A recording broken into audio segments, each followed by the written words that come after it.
Next topic is very very important. इसमें हमें ये देखना है कि कोई भी मीडियम इलेक्ट्रोमैग्नेटिक वेव्स को किस तरह से रिस्पॉन्स करेगा। बेसिकली हम मीडियम की कंडक्टिविटी और परमिटिविटी इन दो चीजों पे डिपेंड करता है कि मीडियम कैसे बिहेव करेगा। साथ साथ फ्रीक्वेंसी ऑफ ईएम वेव भी इंपॉर्टेंट है। तो let us discuss, it is just a concept, discuss the response of a medium to EM waves, or you can say behavior of conductor and insulators. Behavior of conductors and insulators for EM waves. देखिए, एक हम factor calculate करेंगे, उस factor की value पे depend करेगा कि medium कैसे बिहेव करेगा। देखिए, हमें पता है कि जो इलेक्ट्रिक फील्ड वेक्टर है किसी कंडक्टिंग मीडियम में, वो कैसे लिखा जाता है? The electric field vector of EM wave in a conductor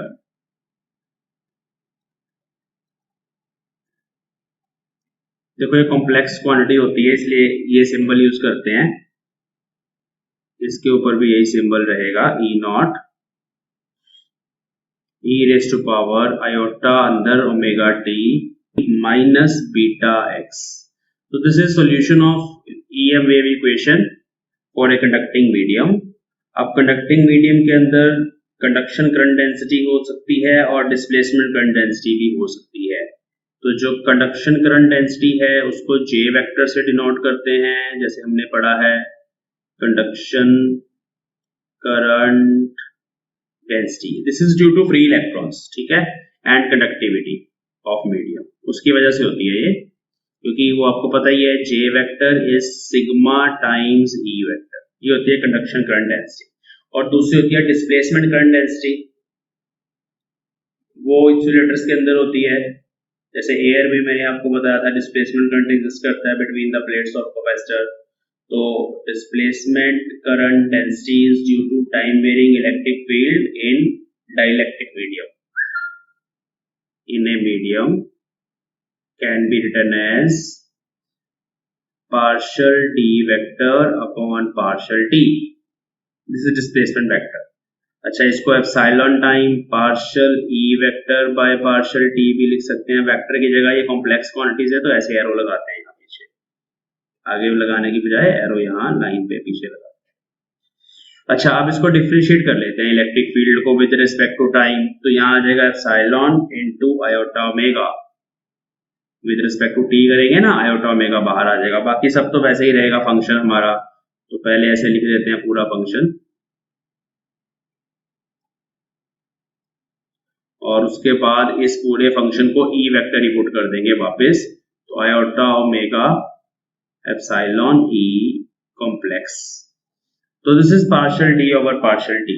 अब बच्चों, जो डाइलेक्ट्रिक्स होते हैं, डाइलेक्ट्रिक्स मतलब इंसुलेटर्स, इंसुलेटर्स में कंडक्टिविटी बिल्कुल जीरो नहीं होती, कम होती है। ये नहीं कि बिल्कुल ही जीरो है। और जो कंडक्टर्स होते हैं, उन कंडक्टर्स में फ्री इलेक्ट्रॉन जब होते हैं तो उस केस में भी जो एप्सिलॉन की वैल्यू है, इलेक्ट्रिक फील्ड जीरो होती है कंडक्टर्स के अंदर, बट एप्सिलॉन की वैल्यू होती है। मैं इन दोनों इक्वेशंस को जब ड्राइव करूंगा, मेरे पास एक फैक्टर आएगा, उस इंपॉर्टेंट फैक्टर के मैग्नीट्यूड पे डिपेंड करता है। अगर सिग्मा बड़ा होगा, एप्सिलॉन छोटा होगा, तो कंडक्टर कैसे बिहेव करेगा वो डिस्कस करेंगे, वो ज्यादा कंडक्टिंग पार्ट होगा उस मीडियम में। और अगर किसी मीडियम में सिग्मा छोटा होगा, एप्सिलॉन बड़ा होगा, तो डाइलेक्ट्रिक वाला जो फिनोमिना है वो ज्यादा है। तो वही अभी हमें डिस्कस करना है। तो dividing 1 and 2,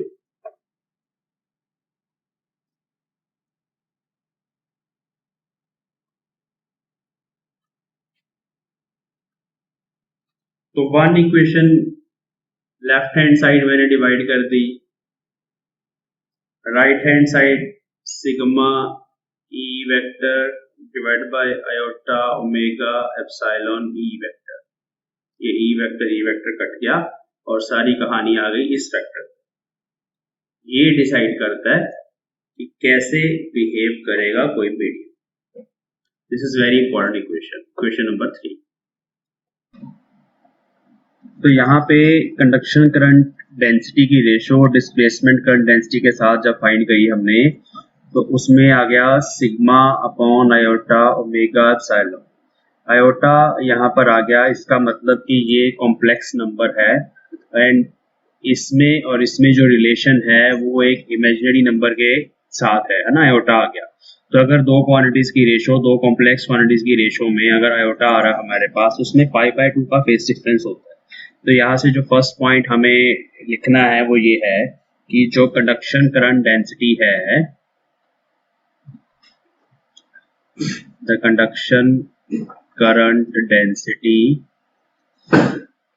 J vector, J complex है वैसे, J complex and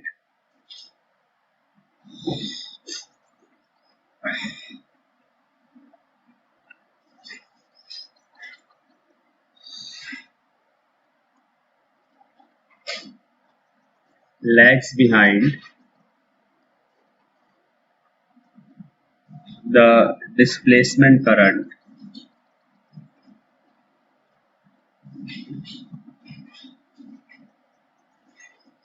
by π/2. So there is a phase difference between J vector and displacement current density JD vector for good conductors.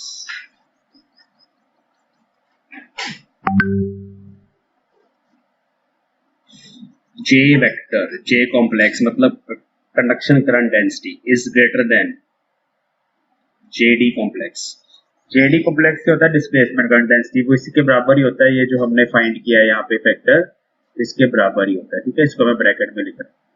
तो गुड कंडक्टर्स में बच्चों ये वाला जो फैक्टर है conduction current जो है which is due to free electron, it is very large as compare to JD. अब ये फैक्टर अगर बड़ा है, ये फैक्टर छोटा है, तो we can say sigma is greater than omega times epsilon. तो गुड कंडक्टर्स में ये होता है, कंडक्टिविटी ज्यादा होती है, तो we can also say sigma is greater than omega times permittivity. Now for dielectrics, dielectrics mean insulator,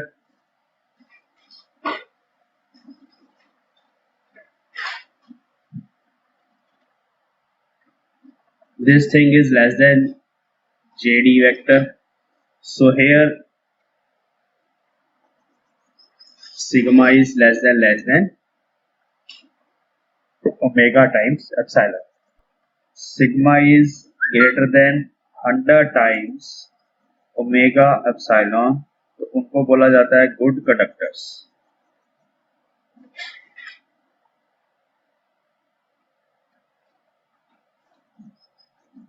If sigma is less than 100 times omega epsilon, so they are in the category of dielectrics.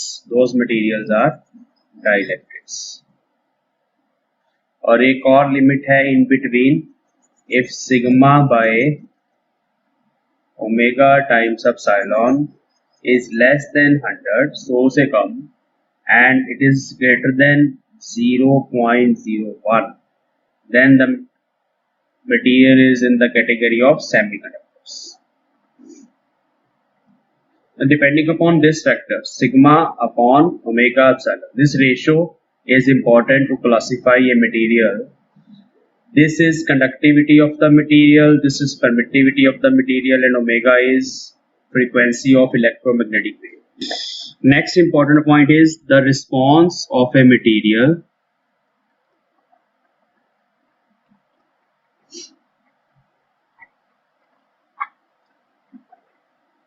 to EM waves depends on its frequency also. Omega पे depend करता है। मतलब अगर हमारे पास एक material है, ठीक है, उसकी कुछ कंडक्टिविटी है, कुछ परमिटिविटी है, फिर भी फ्रीक्वेंसी पे डिपेंड करता है कि वो कैसे बिहेव करेगा। जो कॉपर है ना, कॉपर वैसे तो कंडक्टर है, मेटल है, बट ये डाइलेक्ट्रिक की तरह बिहेव कर सकता है for very high frequencies like 10 to the power 20 hertz. So copper behaves like a dielectric to an EM wave of frequency 10 to the power 20 hertz. इसको कैलकुलेट करके देख सकते हैं. फॉर कॉपर सिग्मा जो कंडक्टिविटी होती है कॉपर की 5.8 10 to the power 7 siemens metre inverse होती है. ओम इनवर्स मीटर इनवर्स होता है ना यूनिट, तो साइमन बोल देते हैं ओम इनवर्स को. परमिटिविटी कॉपर की होती है 8.854 into 10 to the power -12 farad per metre. This is permittivity of copper very near to vacuum.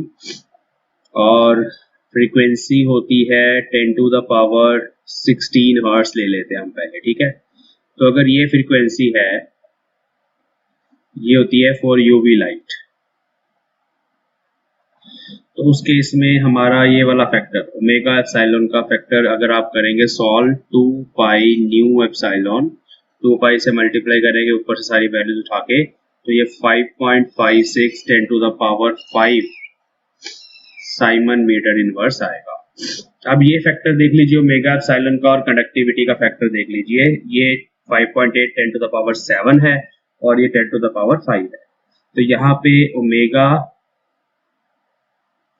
Epsilon less than sigma आ रहा है, it is less than sigma. तो इस केस में कंडक्टिविटी ज्यादा है, तो it will behave like conductor. उस केस में जो जे वेक्टर होगा, मतलब conduction currents are more as compare to displacement, अगर ये फ्रीक्वेंसी है. और अगर हम फ्रीक्वेंसी ले लें 10 टू द पावर 20 हर्ट्ज, तो ये जो फैक्टर हमने कैलकुलेट किया है ये आ जाएगा 5.56 इंटू 10 टू द पावर 9. तो वो 10 टू द पावर 5 की जगह 10 टू द पावर 9 आ जाएगा ना, 16 की जगह 20 कर दिया, 4 का डिफरेंस ये आ रहा है. तो इस केस में हमारा ये फैक्टर अब बड़ा हो गया, कंडक्टिविटी छोटी रह गई, ठीक है. और you can say conduction current will be less as compare to displacement current density. So in this case copper will behave like dielectric वो होता है जिसमें डिस्प्लेसमेंट करंट्स होते हैं, बेसिकली बाउंड करंट्स आप बोल सकते हो या डिस्प्लेसमेंट करंट्स आर देयर. तो इस तरह से सिग्मा अपॉन ओमेगा एप्सिलॉन ये वाला फैक्टर इंपॉर्टेंट है ये वेव्स की प्रोपेगेशन को जब हम डिस्कस करते हैं. The insulators generally behave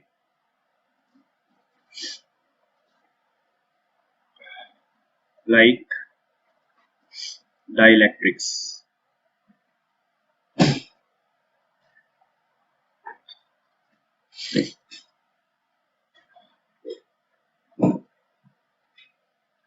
Even at very low frequencies.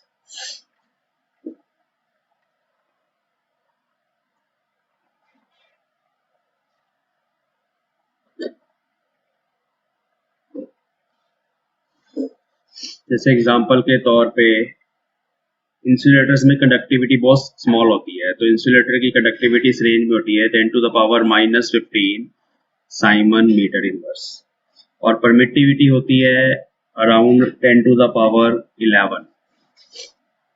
वो 12 थी वहां पे. आप देखिए कॉपर की परमिटिविटी जो होती है ना, it is very very small, 10 to the power -12. लेकिन इंसुलेटर की परमिटिविटी तो ज्यादा होती है, तो 10 to the power 11 farad per metre. Therefore sigma by epsilon वाली जो रेशो है, इन दोनों को अगर मैं डिवाइड करूं, 10 टू द पावर -4 का फैक्टर आ रहा है मेरे पास, और सिग्मा बाय ओमेगा एप्सिलॉन हो जाएगा 10 to the power -4 divide by omega. अब ओमेगा जो है फ्रीक्वेंसी अगर आप लो फ्रीक्वेंसी लोगे तब भी आपके पास 10 टू द पावर -4 आ रहा है. तो मतलब लो फ्रीक्वेंसी कितनी लो ले लो, जितनी मर्जी लो फ्रीक्वेंसी ले लो आप, तब भी ये फैक्टर बहुत छोटा है, ठीक है. तो therefore even at very low frequencies